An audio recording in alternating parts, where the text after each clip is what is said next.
like to just take a couple of minutes for us all to come down off this incredible experience and to meditate a little bit on what we've heard and prepare ourselves to move into the next phase of discussion.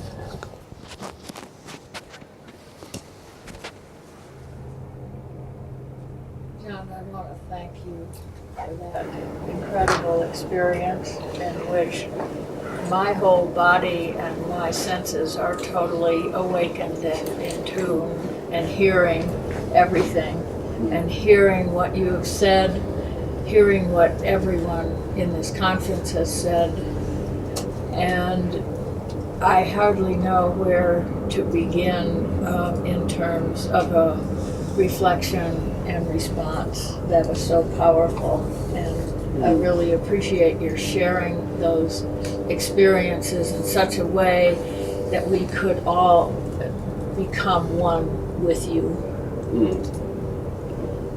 And I know many of us here have worked with and on indigenous traditions. I know, for example, that Baird Callicott has written a book on clothed in fur and Ojibwe traditions. An excellent book. And others of you I know have interacted with indigenous peoples, not only here, in other parts of the world. And I am so grateful to have that voice.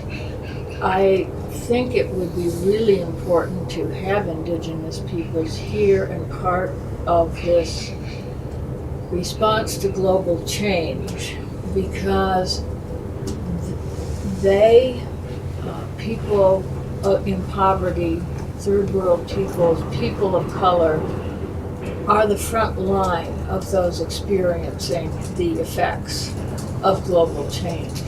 And I would like to see us bring into the conversation the impacts on those people who are living in polluted areas, where when they take in the breath, are taking in the breath of pollution and the breath of toxics, the breath of impure air, where they are responding not to our sense of beauty, but to the opposite of that.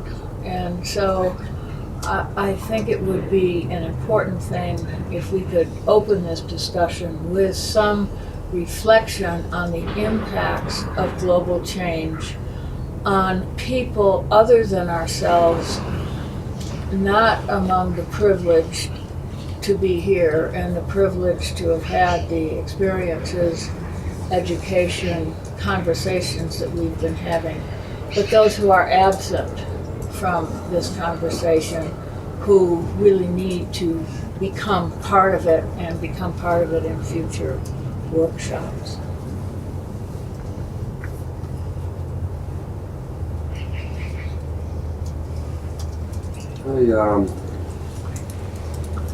I was very moved by what John said, having had some experience with some dancers, but always as a supporter, not a dancer. And I think it's important for everyone in this group to realize, in a way, what a privilege John as a white man has had.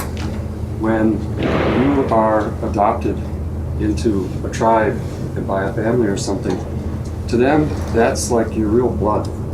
Adoption ceremonies or becoming part of a family, you are part Indian, at least in that respect, and to be able to have participated in a ceremony like that is very, very controversial with many Native Americans. For white people to be dancing. So I also wouldn't say part Indian, as I say part family. Part family. Part family. Yes.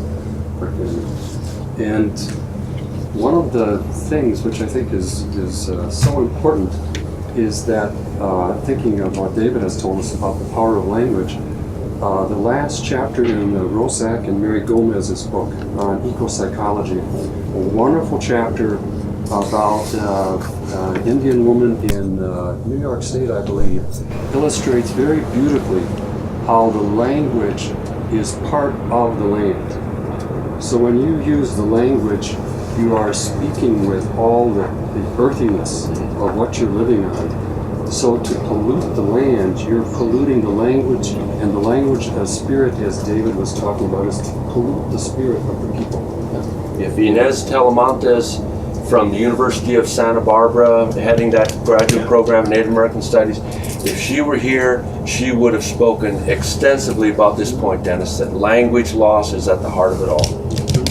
Can I just say something before we move on to sort of the Yeah, and state? before David joins us too, I'm sorry. The state, David. Yeah, Tony's here. Just David, sit up there. Sure. Just to Okay, direct then this, come up here. just the state of the world and how this affects Indigenous people. Just more experientially, whoever the planners were, I really appreciated the putting together such a strong two talks before this, and then had this experience, and to have the experience of the time quality of both of those. The points and the way I had to shuffle and write and keep track of points, millions of points that were made that were radically important that I didn't know, in conjunction to a presentation that I don't think Carolyn would have even stopped you, even though you went overtime, because there was Started late. because there was the quality of time in it, and I have more respect for that than I have for information. I have more respect for the fact that you could stop us all, and that you could say something to us collectively that we can all be a part of. And then Carolyn, I appreciate afterwards that you said let's stop and take this in, because it made me aware that my grief is not so much about this damn planet dying. I mean, it is, I'm all grieving about that, but I'm grieving about this. I'm grieving about the lack of this in my life. This story that's not here. This inability to be with people that show this much guts and this much courage to talk the way everybody does around here. And I'm grieving that. I'm grieving back that I go watch TV to feel okay, to feel like I'm relaxing. This was relaxing. In a horrible, this just was, I'm grieving this. I'm don't know what it is. Yeah. But it made me aware that my grieving has been simplified by the tragedy of global warming. David, would you be willing to come up here, and Tony, would you be willing to come here? I've been invited into the sweat lodge. We're right in the sun here. Anxiety bench. How about right over here? Brooke has a question. I have two comments and then a confession. I have to leave actually, and I'm really kind of bummed because I've enjoyed every minute of this week. So my first comment is to everyone, and I just want to say that I really appreciate, and it's really refreshing to me, how much everyone here has cared so much every day. People that have been chosen to reflect on the day before have really internalized it and really made very insightful commentary, and everybody's contributed so much and really shown care, and so I want to thank everyone for that. I want to specifically thank John, because he just sparked something in me that I didn't even realize, and that's part of my confessional, which is we're supposed to talk about how we came to be doing what we're doing, and I completely neglected a big part of me that I just realized. I spent a lot of my childhood, my father was involved with indigenous cultures, and I participated in a Sundance, and he was invited into a Sundance when I was about 12 years old, and it's a big part of formulating who I've come to be, Yeah.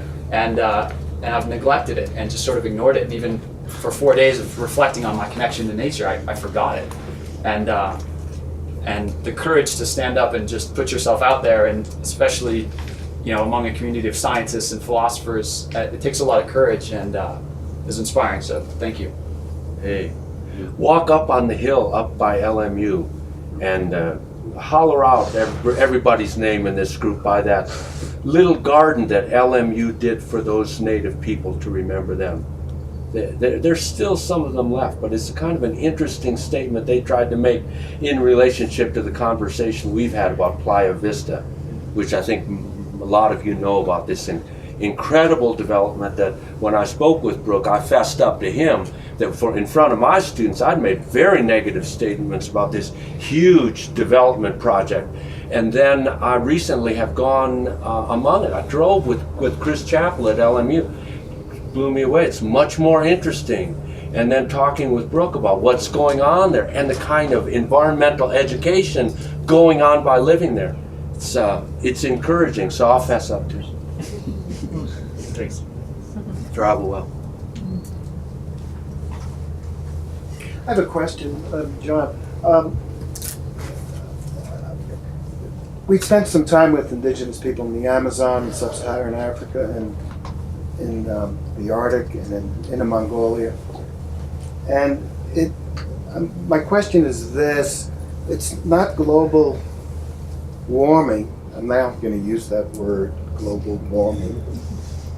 But it seemed to me that the biggest problem was globalization. Maybe you can, and every place that we went, the indigenous folks they were losing the young people. They were just fleeing for a variety of reasons. And so the question is what is the future of the indigenous peoples, the 600 million or less. Or less. And forgetting even climate, global warming, forgetting that, but how are they going to survive in this world, this globalization world? It's such a poignant and penetrating question, and there's obviously no one simple answer, and I think several of us around would have a take at it, so I'll try to make mine brief, huh? Yeah, brief, sure, Graham. The departure of young people from traditional ways is evident in just the North American setting that I'm most familiar with, but in conversations with in other areas, I would agree with your point. But seems that certain ceremonials, and why it is certain ceremonials survive and become even more robust is an interesting kind of question. But I see that again and again and again. Often they're public ceremonials. Connected, like the Ashkese, with the community that stretches into the earth. So there's a kind of an interesting response to globalization. For one example, the Kachina cults, the Kachina dancing has really flourished in the Pueblos, but a lot of the societies underneath it that's supporting it have pared away, so diminished. Another response I feel is just recently coming back from the Amazon and seeing a small people, less than the Yawanawa were no more than a few thousand, it's conjecture to contact. They went down to 320 people. They're now back to 620. And they're in Acre, this far western little province of Brazil, right up against Peru, mining, logging, and now soya agriculture just decimating them. But they are seeing population increase, as are many native people. So that's another interesting, so it doesn't respond, Hal, to your point about loss of participation in language, called that whole richness of life way, but number increase is occurring among native peoples. And these Yawanawa, they give us two really interesting examples of what's happening. Recovery of festival life, cultural life, public manifestation of this symbolic expression. And the leaders feeling they had lost so much, and then when they had this festival among themselves, the richness was there, and so much was lost, but so much was there. And then finally, the other person accompanying the Yawanawa elder, who had good Portuguese and some English, was a woman shaman. So, that's so unusual. There are a lot of women shaman all over the world. In fact, some would say that's the origin. That for the Yawanawa, never. This is utterly new. So the Yawanawa are in the midst of this small little people, this population. They are exploring modes of their traditional ways in radically new ways. And here is this shamanist in this conference setting with the symposium by the Greek Orthodox Patriarch, speaking to this international organization from out of her perspective. So it's really an interesting question, Hal, and too complex for straightforward. And I'd like to just add into that. I mean, it's so complicated, given, and it comes back to what you were saying earlier about that we've often wanted to put them in a museum and say you are indigenous because you are traditional, and if you start using computers and watching television and doing things like we do, then you're no longer indigenous. And I mean, globalization is, I mean, it's so many things, but you know, in Alaska and in the Arctic, I mean, you see indigenous peoples taking on, I mean, in the region where I work, in Northwest Alaska, the indigenous peoples themselves have decided to and have created the world's largest zinc and lead mine. Okay? And it's a major source of employment, and they're very proud of it, and they've done it, and they've tried to do it in a way that's quite unique and sustainable. And they have veto power over things that can be done. But it's the world's largest zinc and lead mine. And I mean, it doesn't look quite as bad as the images you were showing, but it's an open pit mine. Okay, and so I think it's really complex. The many different ways different peoples have responded to this. I mean, look at Prudhoe Bay. I mean, that's another example. Survival. No. Susie, then Tom. Sort of to pick up on this thread, and also to your invitation at the beginning of this discussion of, you know, sort of remembering the impact on the less privileged. In this book that I'm working on climate change, communication, and social change, we had the privilege of including a white woman writing with an Alaska Native elder about how, you know, the conversation in Alaska is changing about climate change. And one of the things that this chapter sort of really brings out is that they're rejecting discourse of vulnerability, is what they called it. You know, they don't want to be identified as, oh, we poor, underprivileged, you know, whatever, that are just being hit, even though they are the first, the most hardest hit in the, you know, at this time in terms of direct impacts from climate change.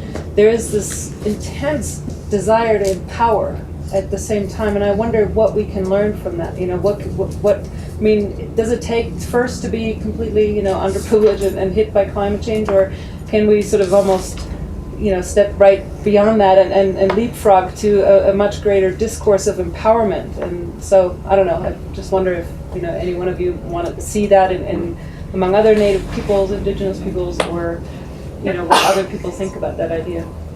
There is the Inuit have a case winding its way through the court that is based on the tobacco settlements. And the essence of it legally is very simple.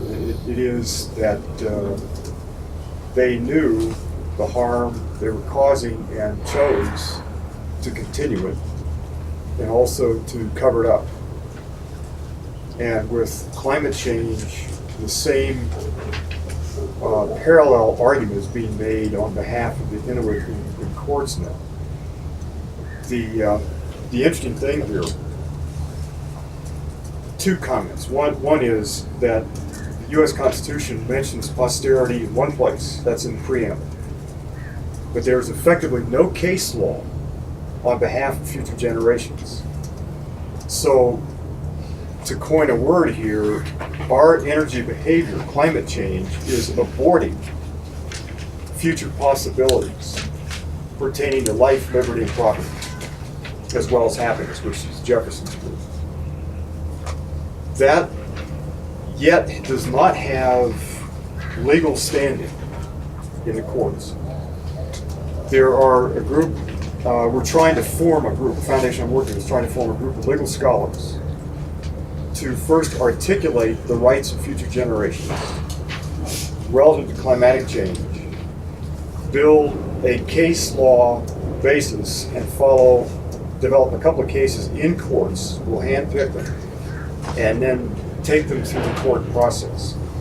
And the parallel here is the Inuit. Second comment is this. Listen to John's wonderful, evocative presentation.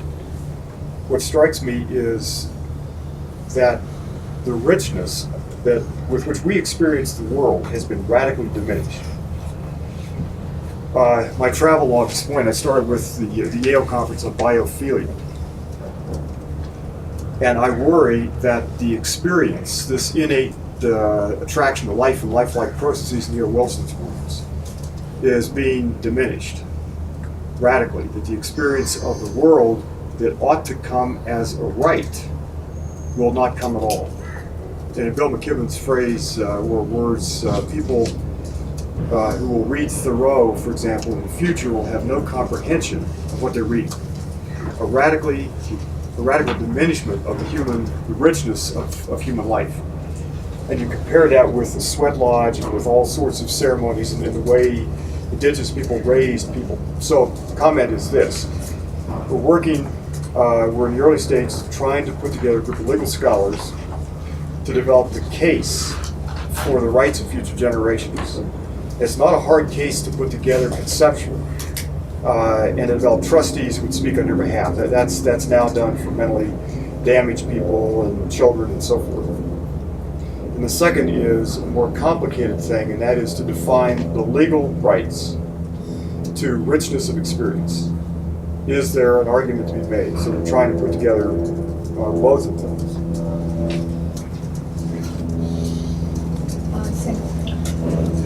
Thank you, Carol. Tony, I got a question for you. Well, a comment and a question. I'll start with more of a comment on something I attended in Washington not too long ago. I was at a Norwegian embassy event on the environment, and the White House was invited to attend. And the head of CEQ, Council on Environmental Quality, headed by James Carnegie, gave a presentation, and in that presentation he laid out, at least for that crowd, the reason why this administration cannot do anything about climate change. He tied it to the impoverished of the world. It would make their lives harder. Was basically the reason that very interesting strategy. But anyway, just want to throw that out there. Could you explain that? How do you connect those two? Well, Money not been available.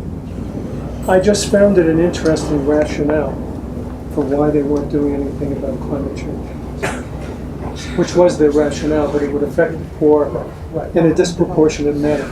The money you spend on mitigation is not available for socioeconomic development, and that makes them more vulnerable. And you're limiting development because Right, and you're if the not allowing costs them go to- up, for example, for new technologies, the disenfranchised will be doubly affected by that first.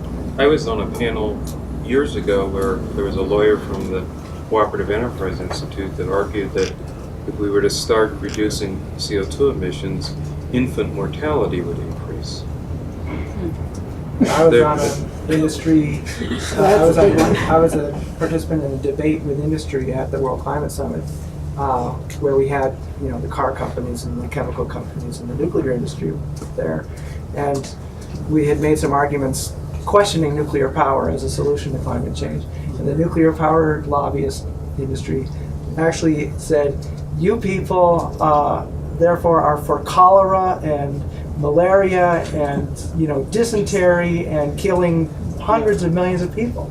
I was like, how do you? Yeah, But I but think that's all these examples get back to what David was trying to eloquently. Well, I want to toss a James Connaughton story in the CEQ. There was a meeting at the White House, which I sat in on, and to my right was Ray Anderson, who is the founder and CEO of Interface Carbon Corporation. Mm-hmm. And Ray made a pledge after reading Paul Hawkins' book, Ecology of Commerce, some years ago, to power the company entirely from renewable energy and to eliminate waste products. So the carpet that they make comes back to the company to be remade into carpet.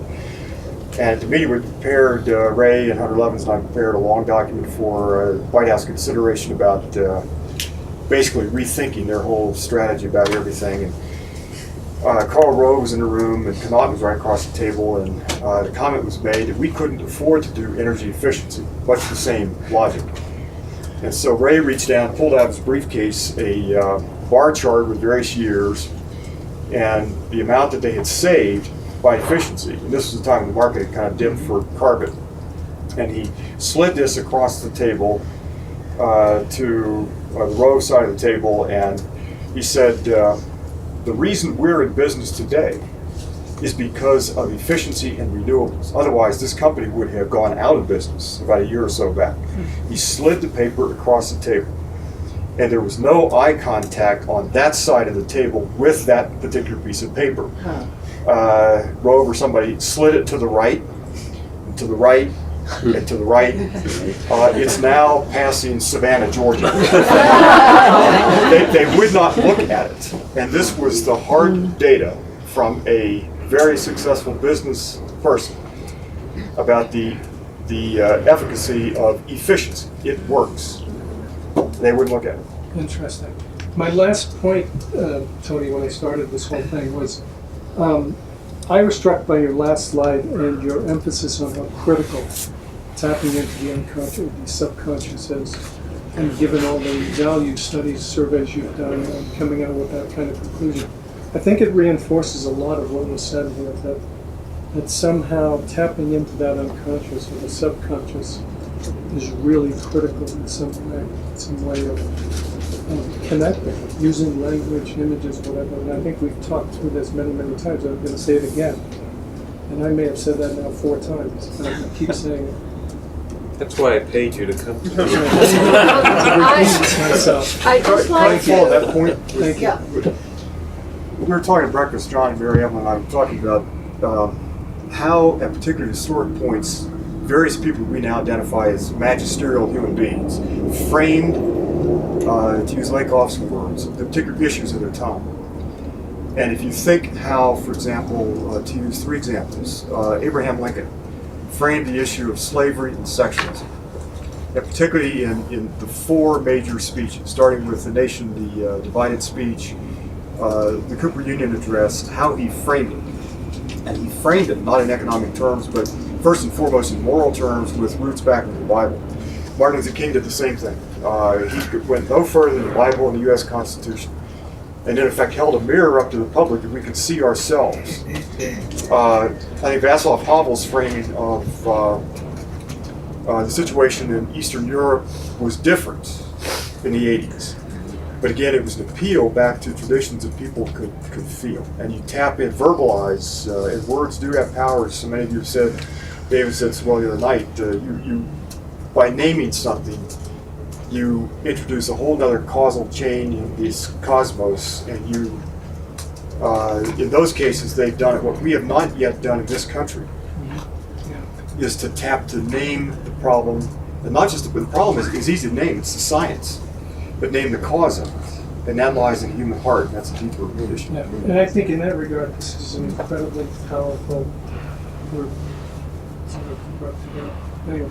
I'd like to just say that this is a prime time for us to reflect not only on this morning, but the days leading up to this. We will have a panel tomorrow, but this is a full hour for discussion to bring in all the things which we have learned and experienced.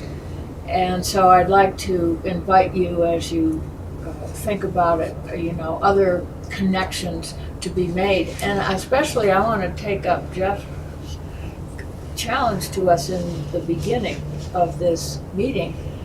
All of this data, perceptions, feelings, and stories of despair and of concern and of understanding the problem, how do those translate to behavior? The people who brought us into politics told us about the politics of the possible. There's got to be something possible to come out of this that's going to change, it's going to translate those incredible results of your perceptual surveys and what you have said about indigenous peoples and what David has told us about the possibilities for design and architecture and new ways of relating to nature into behavior. So I'd like to invite responses. Andrew had a comment and then David. Yeah, this I'm going to sort of start with Tony's last slide too, and then go back to something David just said. What I think is really important, this is exactly what Carolyn was saying as well, is this sort of this disjunct between the values that people will espouse and the priorities, right, that they have. And what loses ground very quickly seems to be these very strong values towards the environment. And it reminded me that if you look at like Will Kempton's surveys from the late 90s, the question he's asking is not, do you value nature, but what reasons do you think right? What are the strongest motivations for that? So it's not just value, but moral motivation for having stronger environmental policies. And the number one and number two answers are obligations to the future, right, and some kind of stewardship ethic. And so powerful was it that when they were doing their pre-survey interviews with just collections of 20 people trying to figure out what goes on the survey, people would just volunteer obligations to the future without mentioning any of it. And I think this is really testimony to how strong this push you're doing with the legal scholars to bring forward a case on this. And even though it's not in the case law, it's amply there in the legislative history on the policies. And if you look at all the floor debate in the Congress and Senate on those 26 pieces of legislation in the 70s, obligations to the future is all over it from both the right and the left. Yeah, NEPA still reads very well. And there's one exception to this on the case law, and unfortunately the way that it was set up, it can't form precedent. But if you look at why are we not finishing Yucca Mountain? And this is a very interesting story. And the circuit, it was a DC circuit case that came up 2 years ago, last June. And when the original national policy on designing a sort of a permanent repository for nuclear waste was formulated in the 80s, it was great law. And one of the reasons it was great law is because they said, we're going to have the National Academy of Sciences do a study on what it would take to build a safe repository for nuclear waste. And unlike usual NAS surveys, we're actually going to give this some power, some bite. Because usually we do them and then they're just thrown out, right? But the Waste Repository Act says that the EPA has to use the criteria set by the NAS in order to design this facility by law, right? And the NAS said, well, of course you want to make a place that's safe for future generations. You want to bury this stuff so that it's safe for the half-life of the worst contaminants. And the EPA read this and they designed a facility for Yucca Mountain that is supposed to be safe for 200,000 years into the future, right? Actually 20,000 years in the future is less than that. And then it was, there are a bunch of cases that came up against Yucca Mountain, and the one that won, the one that stopped the deposits, was the one that said, look, you're supposed to follow NAS, and the NAS survey said that you have to sort of make the place safe for future generations, right? For the half-life of the most dangerous radioisotopes, and of course that's 20 million years into the future, right? And so this is why we're not building at Yucca. And if you think about it, this is amazing, right? Because there was this moment where we were almost came close to making case law that said we have obligations to people who sure as shooting are not going to be Americans, right? So there is no connection we're going to have by writ of our law with these people if they even live into the future. And that was extraordinary. It was an extraordinary moment. And unfortunately, because it was just tied to that law, it's not there. But still, there have been places on the margins where future generations have almost made it as precedent. Thanks, man. So that suggests the legislature. Wait a second. This is a direct response. Go ahead. Yeah, that suggests to me, just very quickly, establishing legislative history if we ever get to the point where we have some kind of carbon-related legislation, that we really work that in the future generations kind of language, and ultimately maybe some court someday can utilize that, can hang a hat onto that language. It's a sort of a tactic kind of thing. Okay, David. I just want to try and weave a particular thread between the three rafts, so tight and precise and edgy and strong that we heard this morning. Because I was hearing a deep link having to do with speaking, rhetoric or language. Particularly when David was speaking of, perhaps drawing from biblical language, looking for language now that's eloquent and that touches that sense of the sacred. That's how I was hearing it, and calls us to a deep place in ourselves, and calls anybody into that place. Biblical language, you were calling it, also drawn from Constitution, our formative document. And I was really struck thinking also at some of the evidence Tony was putting up there. The difference between how do you feel about global warming? How do you feel about climate change? And I was kind of wishing, well, that you had also then tried another phrase,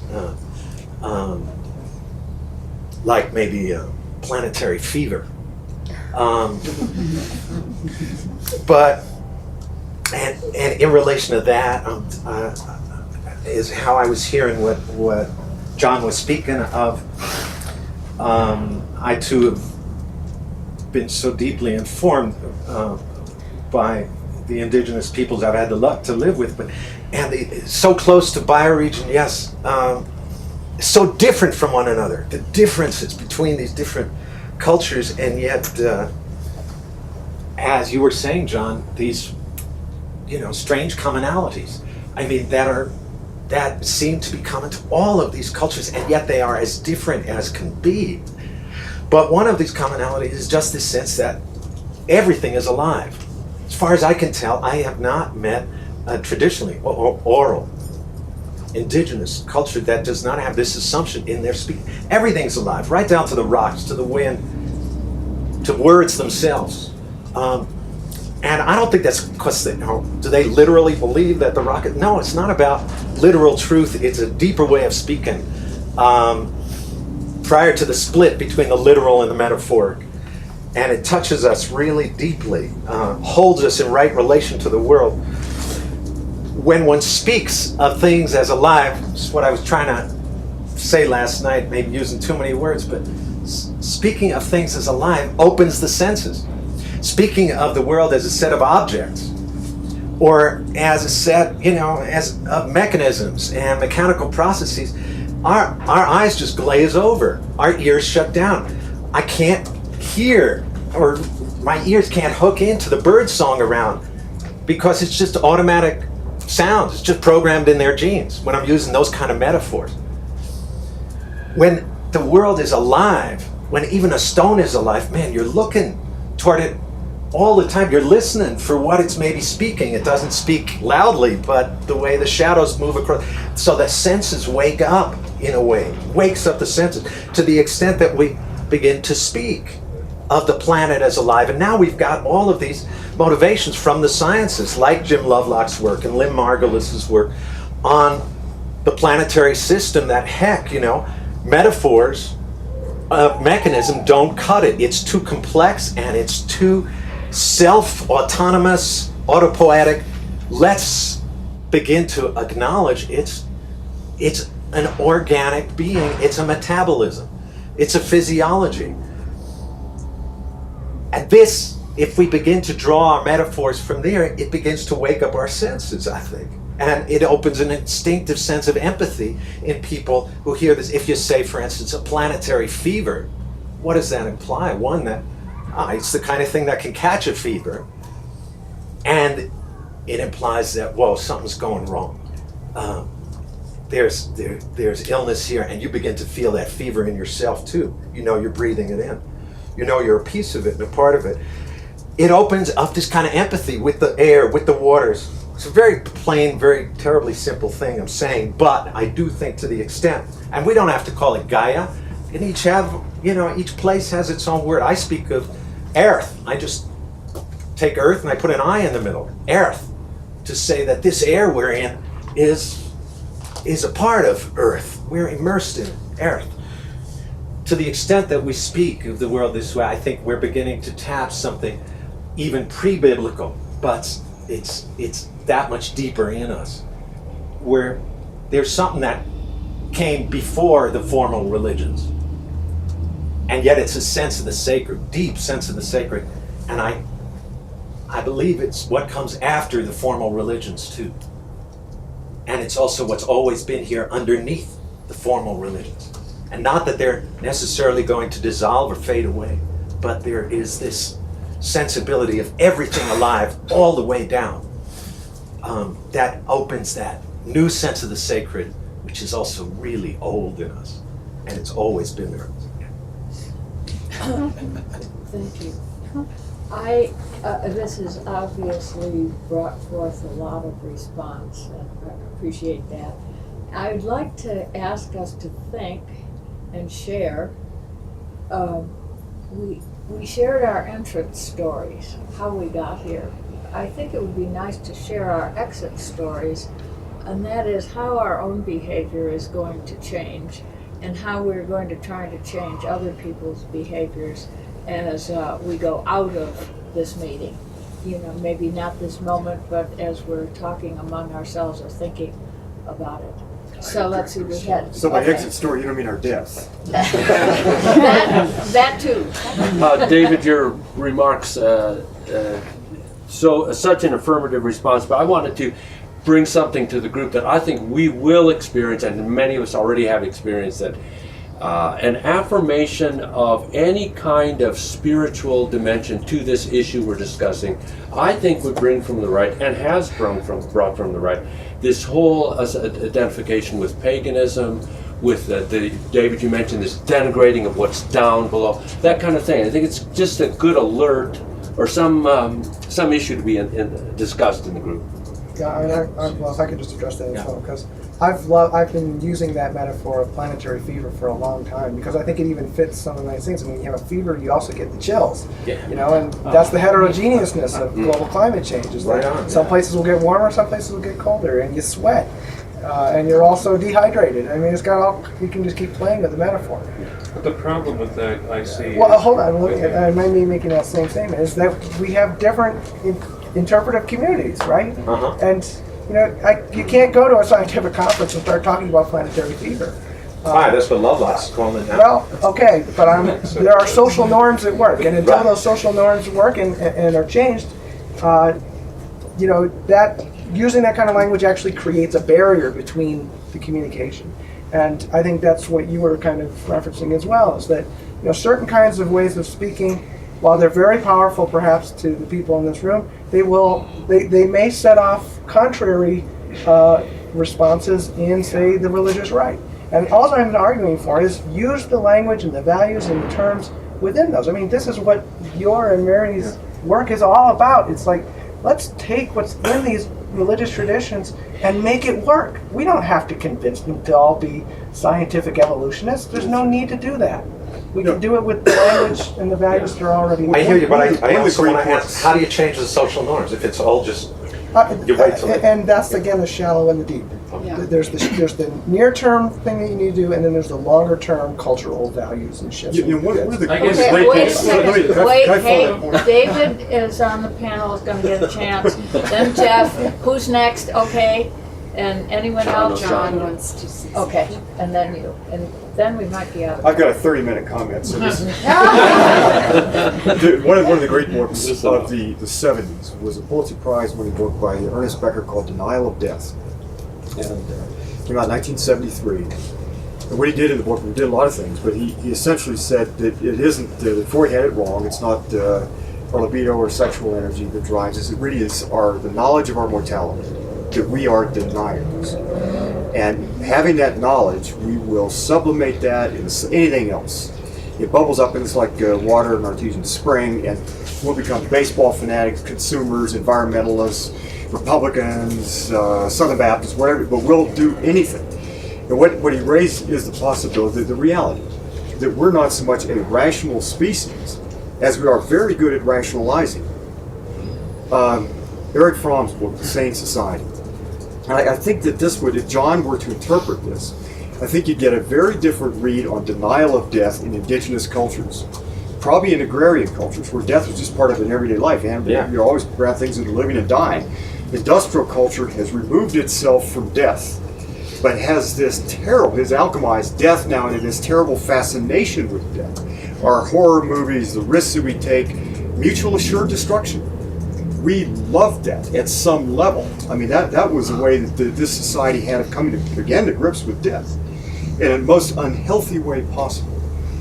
Fromm's book, The Sane Society, we now know that societies can go insane.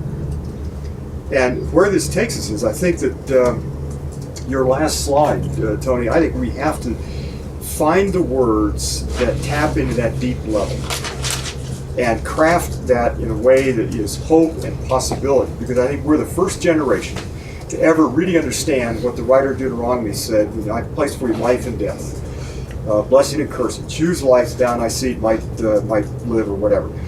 But we're the first generation. We are really the first generation that can bring on the death of the planet.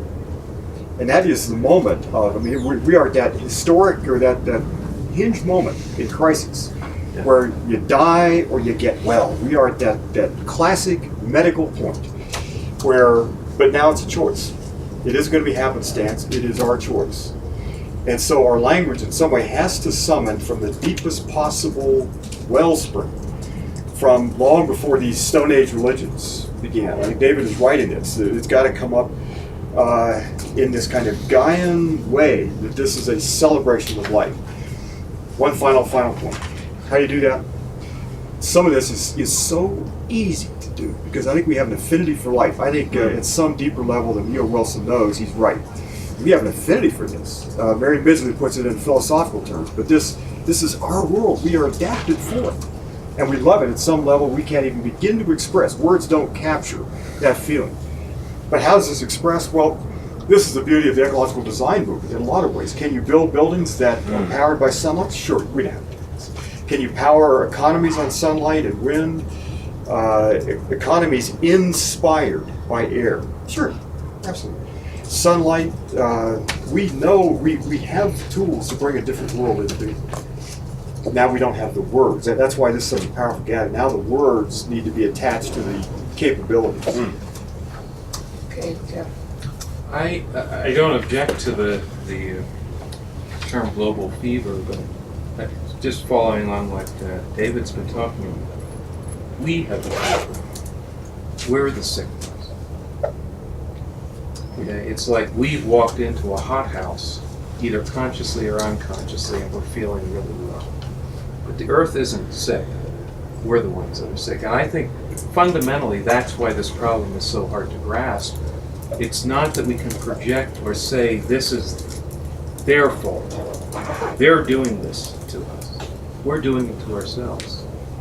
And that, to me, is a fundamental issue of understanding that connection between the fact that we can say we value the world, and yet we find ourselves destroying it.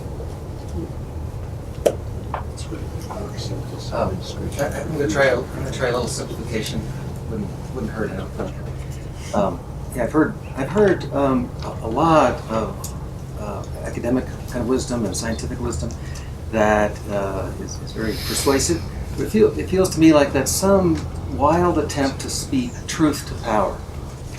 And then I've heard the experience and the phenomenologists come in who say, and actually John today, no, we have to speak experience to power.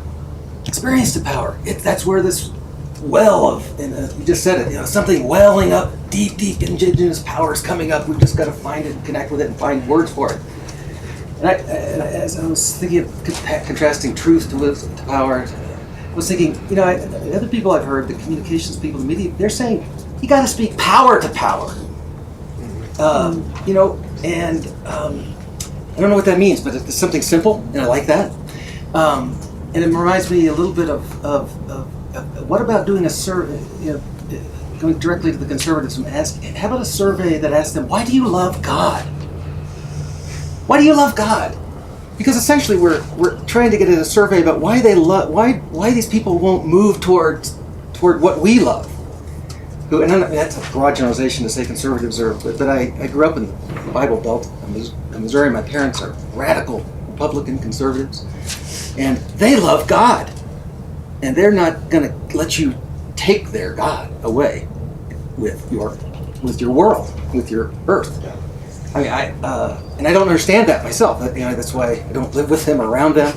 But I don't know why we don't know, and I think it's actually connected to what, in a strange way, to what Dave was referring to. Why we don't know why they love God, and why don't we care? And could we do a survey on that? I mean, the way you do surveys is the way I think surveys should be done. And if you could figure out why they love God, then why couldn't we speak power to power by shipping in a little of what we know God is? And saying, if you want to manage people, if you want to do all this stuff, then let's do it. Let's not do it from our paradigm, as if we're right and they don't. They don't. Anyway, it sounds a little bit more like what the coyote would do. Okay, Josh. Yeah, we have to have a coyote. I guess when Tony was kind of summing up and he showed that all these nations of the world, a couple things struck me. One was that roughly 2 or so fifths of the world were down on the bottom of that list, where the coexistence with nature was neck and neck, whereas at the top of the list it was way up there. And so that means that whatever this message we're talking about is certainly missed by maybe half the world. So that's important to consider. Actually, if I can just interject, because that's actually not the case. It was only the last few countries of like the Philippines and Vietnam. Vietnam that where it was actually neck and neck. Well, okay, but China was near the bottom of the list. Still 60% supported. Okay, but a different perception in those countries. And even though the list was not all countries, the ones that were listed, there was a lot of the population of the world was in the bottom part of the list.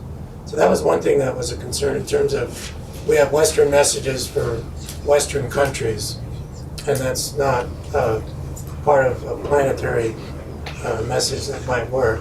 And the other was and this has been actually reinforced by several speakers, which is that the perception of caring about topics like global warming is fairly high, but the willingness to act directly, like pay a gasoline tax or something, is relatively low, which brings up a gap. And I asked Tony about this gap, and he said, well, when Susie's book comes out, it's all about that. How do we communicate in ways that are effective towards that gap? And so at some point, I would like us to discuss maybe some of the kind of findings that are in the work that is around the process of putting your book together, because I think it would have a lot of practical information for us to go away from this meeting with, kind of more in maybe the near term. And it also kind of address this kind of media and marketing imbalance that we're being bombarded with. And just one more personal thought. This institute has assembled scholars like this group for 17 years. And almost always, even if it's interdisciplinary, they're getting at the minutia, the detail, the cutting edge of global environmental change science. And they're not getting at the heart of this meeting's work. And so for me personally, answering Carolyn's question, how can we bring that into that community of scholars? I mean, Jeff is in that community, and he is wrestling with that question personally as well. And so for me, that's work for me that goes forward. So. Okay.